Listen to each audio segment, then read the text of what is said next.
Center after a very busy weather Saturday.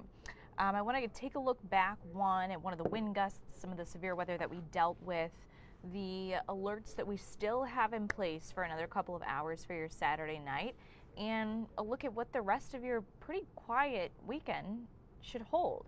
So first things first, let's go ahead and get to our wind gust reports. Hit 70-mile-per-hour gusts again, this time at the Lorain Airport and also at the Burke Lakefront Airport.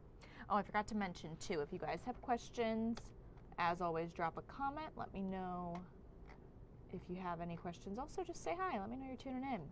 And I will do my best to answer any questions you have if it's something I haven't covered in the video.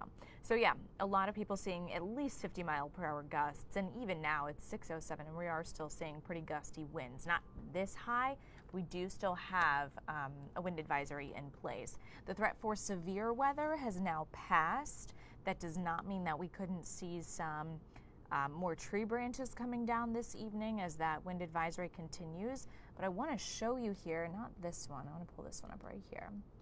I want to show you a shot of this system coming in. So it was a gorgeous, clear start to the day. And then as you head to about 10, 11:30, that's when we start to see the clouds roll in up along the lake shore.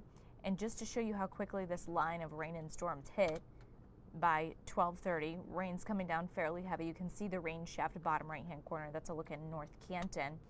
1:15 rolls around and some sunshine's baking back out.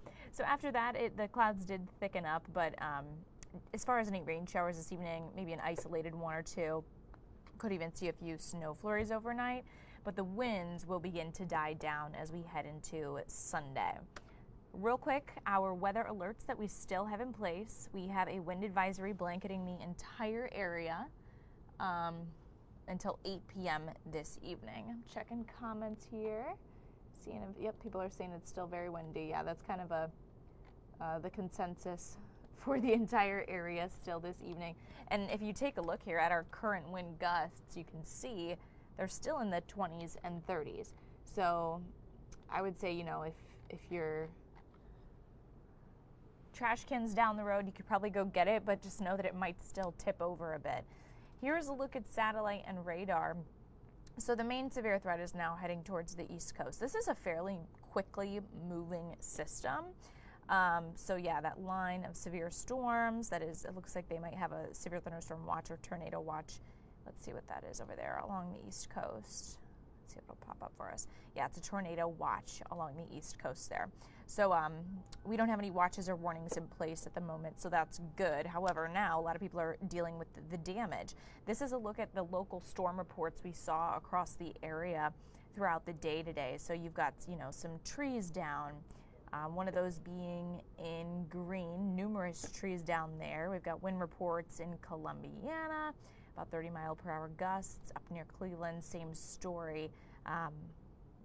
They've got some trees down on power lines. So it's a very similar situation when it comes to damage as it was yesterday.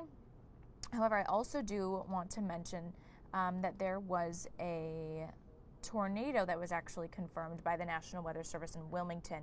That happened just outside the city of Troy, which is in southern Ohio. That was just after 1 a.m. this morning. And right now the damage looks to either be a low-grade EF1 or a high-grade EF0. So you can always head to fox8.com. We will have updates there on that. Of course, that was early this morning, so the threat there is gone.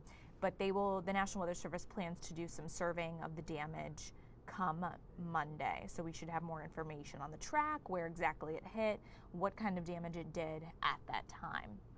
So that was, as far as I know, our only tornado report across the state of Ohio. However, you headed towards, Chicago area, Iowa. They had just a slew of tornadoes and severe weather there over the last 24 hours or so.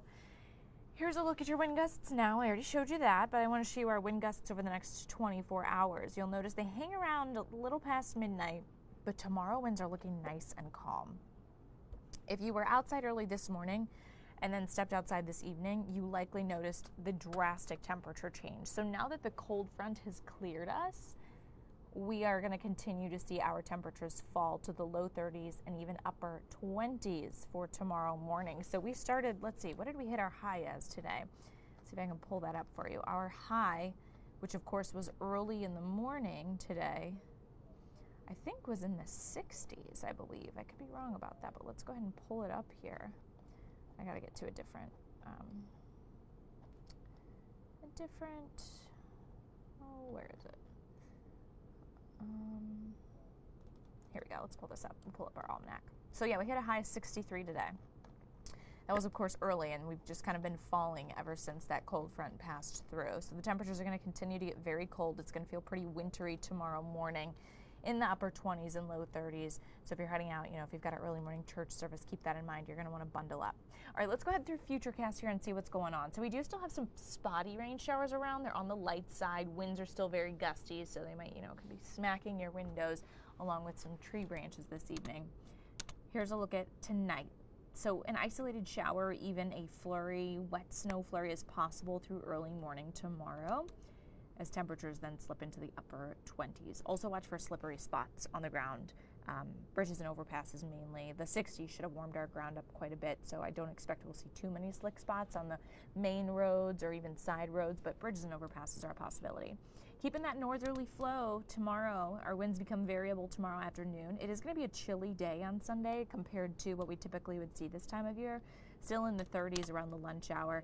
I do think a lot of places will see upper 40s to about 50. I'm expecting a lake breeze though. So along the lakeshore there, plan on it being a little bit cooler. Plenty of sunshine, so that will feel nice. That will warm us up, especially with those calmer winds. Monday we start the day, could see an isolated shower or so. Temperatures on Monday are going to start the warm up. We have quite the warm up on the way through the middle of the work week. Unfortunately, it does not hang on. It does not seem for our Guardians home opener. Here's a broader picture for you to show you that whole system passing through the clear skies we have in store for tomorrow. Monday and Tuesday will almost be kind of sandwiched between two lines of rain. So Monday it looks to be coming out of the south, and then we'll see development along the lake shore there that will sink south Monday night into early Tuesday morning. So the bulk of the rain looks to stay over the lake. Should that shift south just a little bit, the coverage will be higher. So right now we're calling it about 30% or so for our rain chances, and it looks to move out fairly quickly, I would say, on Tuesday.